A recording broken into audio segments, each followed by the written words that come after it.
मुश्किल समय में आपकी संपत्ति ही आपकी सबसे बड़ी मददगार होती है। अगर आप उस समय खुद सक्षम नहीं हो तो कोई भी आपकी मदद के लिए नहीं आता। वैसे जैसे कमल का फूल के पास पानी ना हो तो सूरज भी उसको सूखने से नहीं बचा सकता। तो टर्म इंश्योरेंस उसी पानी की व्यवस्था का एक उपाय है। तो दोस्तों, मेरा नाम सुमित शर्मा। आज मैं आपको थोड़ा सा यहाँ पे टर्म इंश्योरेंस के बारे में बताऊंगा कि टर्म इंश्योरेंस होता क्या है। तो दोस्तों, टर्म इंश्योरेंस इसको आप एक प्योर इंश्योरेंस भी कह सकते हो। टर्म इंश्योरेंस आपको 100% प्योर इंश्योरेंस के रूप में मिलता है। अगर मैं बात करूं टर्म इंश्योरेंस का कि मेरा जो प्रीमियम जाता है एज के हिसाब से, वो प्रीमियम कवर के हिसाब से बहुत कम होता है। अगर मैं अपनी एज की बात करूं, मैंने जो अपना टर्म इंश्योरेंस बुक किया था, मैंने जो टर्म इंश्योरेंस लिया था वो 24-24 की एज में लिया था, जिसका करीब प्रीमियम आया था 8000 के आसपास, जिसमें मुझे सम एश्योर्ड 25 लाख और 25 लाख एक्सीडेंटल, यानी कि 50 लाख का अगर if in case of accidental.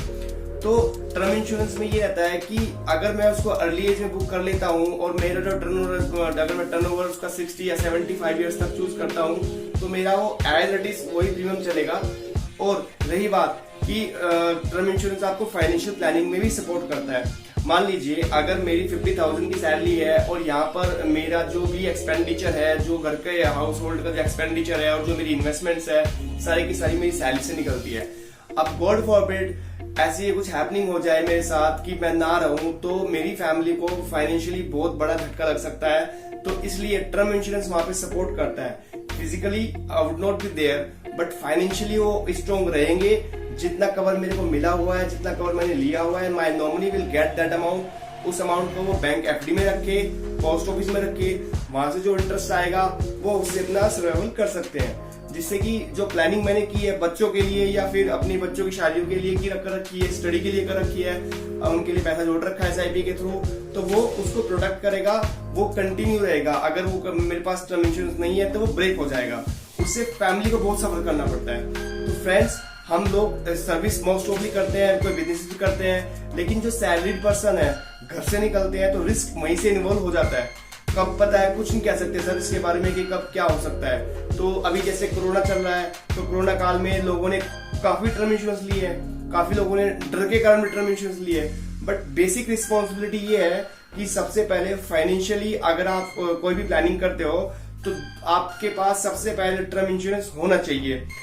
Sir, हम होटल्स में जाते हैं, कपड़े खरीदते हैं, 1000, 1500, 2000 रुपए महीने का हम ऐसे निकाल देते हैं। लेकिन टर्म इंश्योरेंस को अगर आप ले लोगे तो आपके पास एक प्रोटेक्शन रहेगी।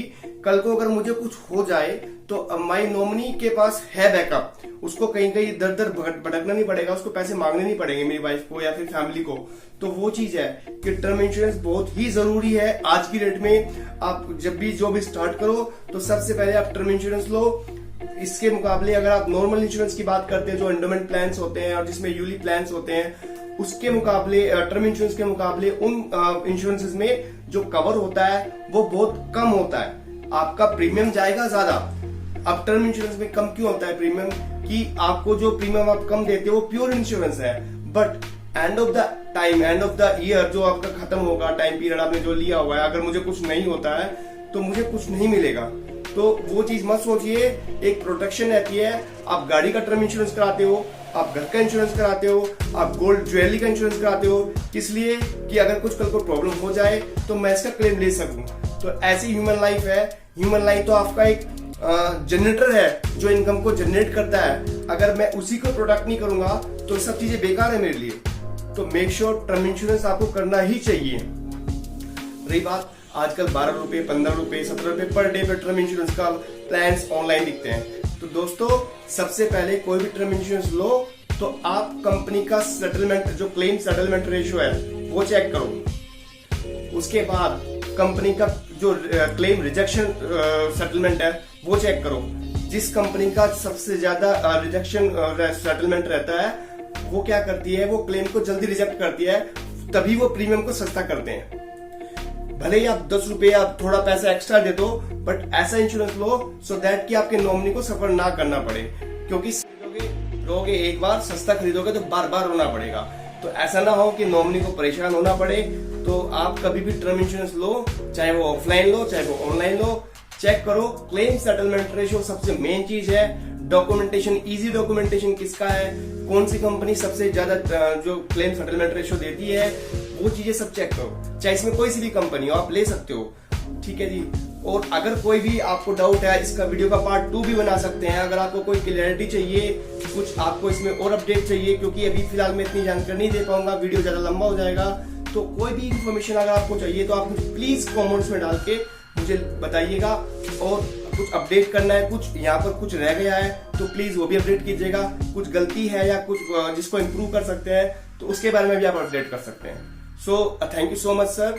My name is Sumit Sharma. आपको कोई भी जानकारी लेनी हो तो प्लीज आप कमेंट्स कर सकते हैं। वीडियो अच्छा लगे तो लाइक कीजिए, शेयर कीजिए, सब्सक्राइब कीजिए। Thank you so much and please take care. धन्यवाद।